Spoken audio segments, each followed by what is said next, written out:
Hello everyone. So today we will start with a new chapter and the name of the chapter is Our Ancestors. तो इस chapter के through हम अपने ancestors के बारे में early humans के बारे में पढ़ेंगे. So let's go ahead and begin the chapter. Chapter 15 Our Ancestors. Learning objectives. By the end of this lesson, you will learn early humans, discovery of farming. तो इस चैप्टर में हम पढ़ेंगे रिगार्डिंग द अर्ली ह्यूमंस के बारे में पढ़ेंगे, उनकी लाइफ के बारे में पढ़ेंगे और फार्मिंग कैसे स्टार्ट हुई, कैसे डिस्कवरी हुई उसकी. We all going to learn in this chapter. So before starting the chapter, we have to do a small activity. What kind of clothes did ancient people wear? Put a right sign in front of them. अब पहले के लोग किस तरीके के कपड़े पहना करते थे वो हमें बताना है. जो क्लॉथ्स इसमें मेंशन्ड है, अगर उनमें से वो पहनते थे तो वी हैव टू टिक. तो पहले के लोग फ्रॉक तो नहीं होता था, जैकेट भी नहीं. Let's start. Early humans. Our ancestors who brought us to where we are today were one uncivilized and were called early humans. तो हमारे जो पूर्वज थे, हमारे ancestors थे, जो जिनकी वजह से आज हम लोग सर्वाइव कर रहे हैं, जो हमें यहाँ तक लेकर आए हैं आज, वो बहुत ही अनसिविलाइज थे और उनको अर्ली ह्यूमंस कहा जाता था. Life during that stage was quite hard since they had no technologies or comforts like today. तो उनकी जो लाइफ थी वो बहुत ही ज़्यादा हार्ड थी, बिकॉज उस टाइम पर ना ही कोई कंफर्ट था, ना ही कोई टेक्नोलॉजी थी. The age they lived in was the stone age. और जिस एज में वो थे वो थी stone age. Early humans wore animal skins and tree leaves as clothes. और पहले वो लोग क्या पहनते थे? ट्री की लीव्स को पहनते थे जोड़कर, या फिर किसी भी एनिमल की skin. They used to hunt animals for food. और वो एनिमल्स को ही मारते थे, उनको हंट करते थे और खाते थे. The life of early humans was to that of other animals in the jungle. तो उस टाइम पे जो ह्यूमंस की लाइफ थी वो भी एक एनिमल के जैसी ही थी. Discovery of farming. अब फार्मिंग को कैसे डिस्कवर किया गया? Early humans ate wild fruits and nuts. जो पहले के लोग होते थे वो नट्स खाते थे, फ्रूट्स खाते थे. They threw away the seeds. और वो सीड्स को फेंक देते थे. They noticed that seeds in the soil grew into plants. अब जब उन्होंने खाकर वो फेंक दिया, उन्होंने बाद में देखा कि जो सीड उन्होंने फेंका उससे फिर से एक नया पौधा बन गया.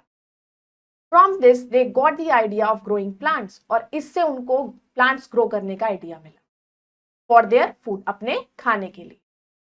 They started digging the soil. This would make plants easier to grow. तो अब उन्होंने क्या करा कि सॉइल को डिग करना शुरू कर दिया और उसमें सीड्स को डालना शुरू कर दिया.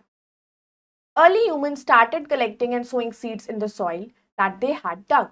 फिर वो क्या करते थे, जो भी वो फ्रूट या कुछ भी खाते थे उसकी सीड्स को बचाते थे और फिर गड्ढा खोदकर उसमें वो सीड डालते थे. Over time these seeds grew into plants. Now early humans did not need move in search of food. तो धीरे धीरे फिर वो सीड्स ग्रो होती थी, प्लांट्स में बन जाते थे और फिर उन पे फ्रूट्स आते थे, फिर उनको अपना खाना आराम से मिल जाता था क्योंकि उन्हें भटकना नहीं पड़ता था. Over time they discovered many useful things like fire and tools etcetera. और फिर धीरे धीरे उन्होंने बहुत सारी अच्छी चीजों को ढूंढा.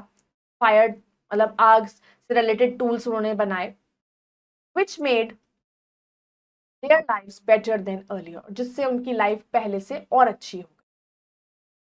However, these changes in early human lives took a very long time. लेकिन इन सब changes के लिए टाइम भी बहुत लगा. They began to civilize themselves slowly. और धीरे धीरे उन्होंने अपने आप को civilized.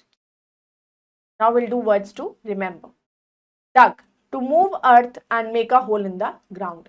तो अर्थ को डिग कर उसमें होल करना. Wild, living or growing in natural conditions, not looked after by the people. मतलब नेचुरल कंडीशन में ही रहना, क्योंकि वो बिल्कुल एनिमल्स के जैसे ही होते थे पहले ह्यूमंस, क्योंकि उनका कोई घर नहीं होता था, ना ही पहनने को कपड़े और ना खाने के लिए प्रॉपर खाना. तो वो एक जंगली तरीके से ही रहते थे. Technology. The use of scientific knowledge for practical purposes and for solving problems. तो जो टेक्नोलॉजी है जो हम लोग आप यूज करते हैं, नॉलेज से बनाई हुई चीजें जिसमें एक पर्पस होता है और उससे हम प्रॉब्लम सॉल्व करते हैं। Let us recall the life of early humans was similar to that of other animals in the jungle.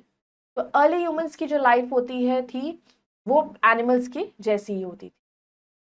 The age they lived was called the stone age. और वो कौन सी एज थी? Stone age. They began to civilize themselves slowly। और धीरे धीरे उन्होंने कुछ यूजफुल थिंग्स को ढूंढा और अपने आप को सिविलाइज करने की कोशिश की। Now we will do the take the correct option। Early humans covered their bodies with animals skin। पहले के लोग एनिमल की स्किन यूज करते थे। Early humans lived in caves। गुफाओं में रहते थे। Early humans started collecting seeds। उन्होंने सीड्स को कलेक्ट करना शुरू किया। They used to hunt dash for food। तो वो किसको हंट करते थे खाना खाने के लिए? They used to hunt animals को। Early humans started collecting seeds in the soil। Fill in the blanks using the words given in the box। They begin to civilize themselves slowly। धीरे धीरे अपने आप को उन्होंने सिविलाइज किया। Dash ate wild fruits and nuts। तो wild fruits और nuts कौन खाते थे? Early humans।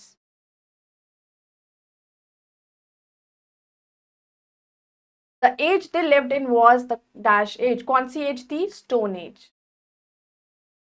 Early humans used to spend life in caves में रहते थे। This would make dash easier to grow। और जिससे plants जल्दी grow होते थे।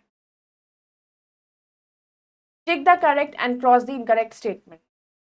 Early humans led an easy life। No, बहुत hard life थी। Early humans ate cooked food। No, तब cooked food नहीं था। Early humans lived in caves। Yes, caves में रहते थे। Early humans used stone tools की जरूरत पड़ती थी। Yes। So I hope you all have understood the chapter। So you all can go through it once again and we'll meet in the next video with the next chapter। Thank you।